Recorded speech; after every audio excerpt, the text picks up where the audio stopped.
Now, our topic for today is humility. And what does it really mean to be humble? I've seen so many things online where people talk about, yeah, you don't have to be humble. Well, be humble for what? And I feel like we really don't take serious the meaning of words a lot of times and understand like what it truly means to be humble, how powerful humility is, and how I believe it's a guardrail that keeps us safe.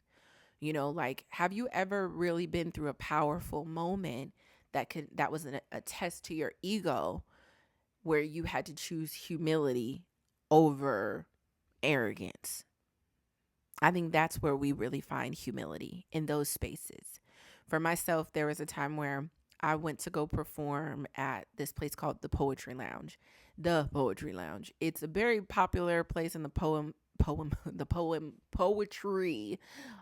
poet community here in Los Angeles. They used to be off on Fairfax, but I believe they got their own venue now. So they're located, I think, in Lamert Park now. I'm not sure. But years ago, I used to go there like maybe once a year and get on stage and perform and stuff before I really started taking myself serious. And one of my last performances there, it was good, right?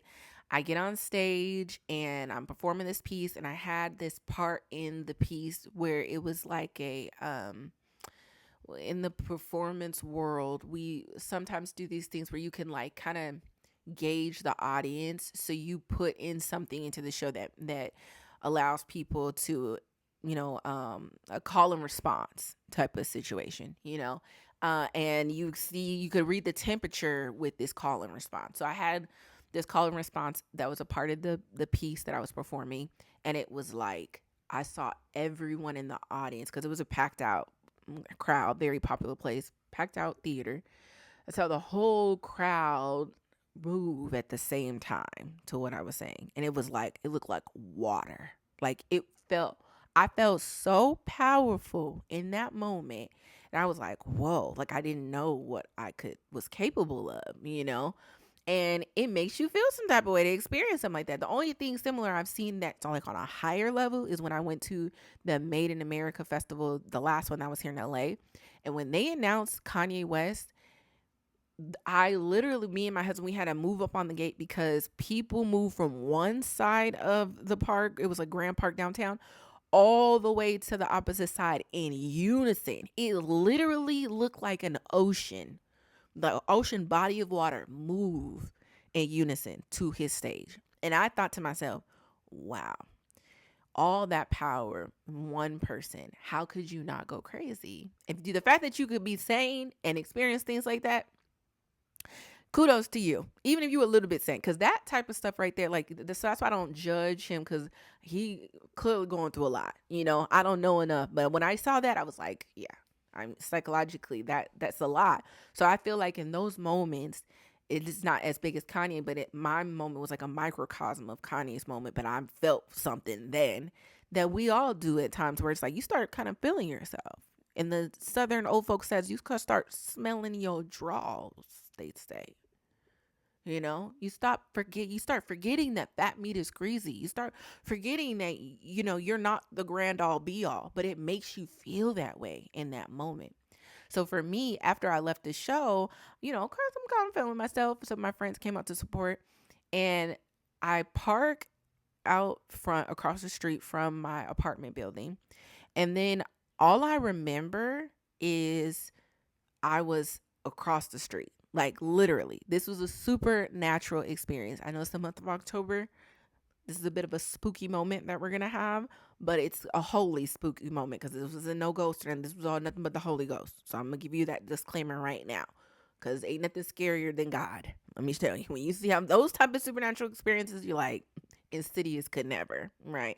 So, anyways, all I remember is I parked my car, and the next thing I know, I'm across the street. And I'm standing in front of this man, the black man. He was homeless. It's nighttime. And all I remember was saying to him, "Can I pray for you?" Like I felt as though I wasn't even in control of my body. I felt like I was finding myself in this situation, right? And he was like, yeah. And then we ended up praying together. I prayed for him. And he just started crying. He was like, I know how to live better. I know I should be in better. Like, I'm a veteran. Like, he just started pouring out his testimony. And like, I'll be out here really just telling people about God and all these things. Like, and he was like, can you just call my mom and let her know that I'm okay? And I had this ball randomly with me. It was like one of those emoji bullet balls because they were doing some type of promo at the time here in LA. And I wrote his information on the ball, and I said, okay, I'm gonna give your mom a call. And I end up calling her, and she was so thankful because she was looking for him for days and didn't know where he was, and she just wanted to know that he was safe. And we had a really great conversation and prayed on the phone, and I was just like, wow, like that moment for me humbled me because that felt more powerful than what I felt on the stage. And I took that moment as a lesson that I apply not only creatively in my art, but in business, and knowing that the real North Star is service, is helping people. It's not the profits that I make. It's not the hand claps that people give. It's not the attention that people give in unison. It's the service of helping others is what humbles you. Because I feel like in those moments, it lets you know that you're a part of something so much bigger than yourself. And though you're small, and you can be confident in being small and big at the same time. You know, you can still be confident in who you are and knowing that God's giving you talents, and you could be confident in that. But I do believe that there are levels of things. You could be overtly confident to the point where it teeters into arrogance and a sense of delusion to where you're now not able to be grounded and balanced to be able to see things with clarity, and to be able to grow and have God position you to receive more and it not overwhelm you or be a curse to you, you know? So that's what I believe true humility is. I believe humility and being humble is being balanced. I don't believe that balance is, balancing and managing your schedule. Something's gonna get sacrificed. So I know how to balance like work life, love, kids, all this. It's just like I'm just trying to get it all done. I'm just trying to make it happen and stay alive. I don't know what that is, but I know a true balance is just being humble. Just being humble. People will tell you, wow, that was great. Thank you. Oh, wow, you look great. Thank you. I'm aware. I think that's what it is. It's being aware of your greatness, but not weaponizing it, not being immoral with it, not taking it and manipulating people. I think humility is one of the most powerful things a powerful person can practice. Because if you don't have any power, you have no reason to be humble. Like you don't. But when people are putting attention on you, when people are like, hey, you're actually good, like you're dope, like you're beautiful, you're you could really start feeling yourself and think like, oh, because I'm this and because I'm that, well, what can I get out of you? What can I make you do? What can I, you could get real dangerous.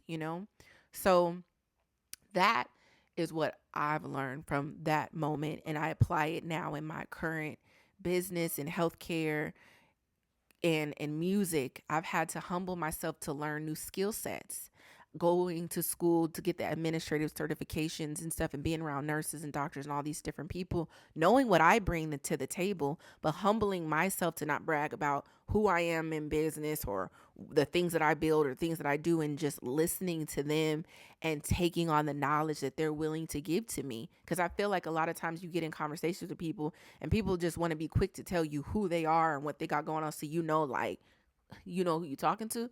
When instead, I think the real sauce is being able to listen and being able to be like, oh, okay, like I don't have to show you my power. You'll see. You'll see it. It's gonna show up. I don't have to tell you about my power. I don't have to.